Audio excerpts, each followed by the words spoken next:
আগরতলা পুর নিগমের 40 নম্বর ওয়ার্ডে নাগরিক পরিষেবা আরও উন্নত করতে উদ্বোধন করা হলো একটি নতুন ভবনের। অনুষ্ঠানে উপস্থিত থেকে ভবনের আনুষ্ঠানিক উদ্বোধন করেন ত্রিপুরার মুখ্যমন্ত্রী ডক্টর মানিক সাহা। অনুষ্ঠানে মুখ্যমন্ত্রী বলেন, সাধারণ মানুষের প্রয়োজনকে অগ্রাধিকার দিয়ে রাজ্য সরকার পরিকাঠামো উন্নয়ন এবং উন্নত নাগরিক পরিষেবা নিশ্চিত করতে ধারাবাহিকভাবে কাজ করছে। শহরাঞ্চলে আধুনিক পরিষেবা পৌঁছে দিতে একাধিক উন্নয়নমূলক প্রকল্প বাস্তবায়ন করা হচ্ছে বলেও তিনি জানান। উদ্বোধনী অনুষ্ঠানে স্থানীয় জনপ্রতিনিধি, আগরতলা পুর নিগমের আধিকারিক এবং এলাকার বিশিষ্ট ব্যক্তিরা উপস্থিত ছিলেন। এবং স্বাস্থ্য শিবিরের আয়োজন করছে। ওনাদের জন্য আয়ুষ্মান কার্ড দেওয়া হয়েছে বিনামূল্যে। তাছাড়া ইএসআইসি সেই বিমা এবং প্রভিডেন্ট ফান্ডেরও কিন্তু আওতায় নিয়েছে। খালি সব সাধারণ মানুষদের জন্য করবো, তারাও তো আমাদের সাধারণ মানুষের মধ্যে, তারাও তো সাধারণ মানুষের প্রয়োজনের স্বার্থে নিয়মিতভাবে যেভাবে কাজ করছেন তাদেরকেও তো আমাদের সুরক্ষিত রাখতে হবে।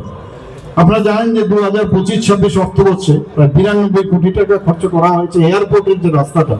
আগে কি লেন ছিল আমি জানি না, সেটাকে 4 লেন আমরা করেছি এখন, এবং তাতে করে প্রায় 99 কোটি টাকা খরচ হয়েছে।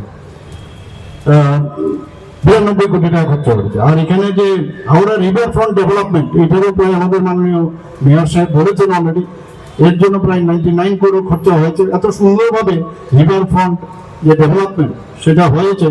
তো আমি আশা করি যে এইভাবে আমরা একের পর এক যে ডেভেলপমেন্ট আমরা করছি, সবচেয়ে বড় হচ্ছে আপনাদের কনফিডেন্স এবং আপনাদের আশীর্বাদ, আপনাদের কোঅপারেশন যখন হবে তবেই আমরা যেভাবে এই পুরো সবার এই আগরতলা শহরকে আমরা যেভাবে 51টা ওয়ার্ড নিয়ে আগরতলা পুরো নিগম এখানে তৈরি হয়েছে, তার সুন্দর হওয়ার জন্য, পরিচ্ছন্ন রাখার জন্য এবং আধুনিক এবং উন্নত আগরতলা সমৃদ্ধ ত্রিপুরা গড়া একমাত্র আপনাদের সাহায্যে এবং আপনাদের যদি বিভিন্ন চিন্তা ভাবনা আমাদের কাছে আনুন, তবেই আমরা একযোগে যদি কাজ করি সেটা সম্ভব হবে।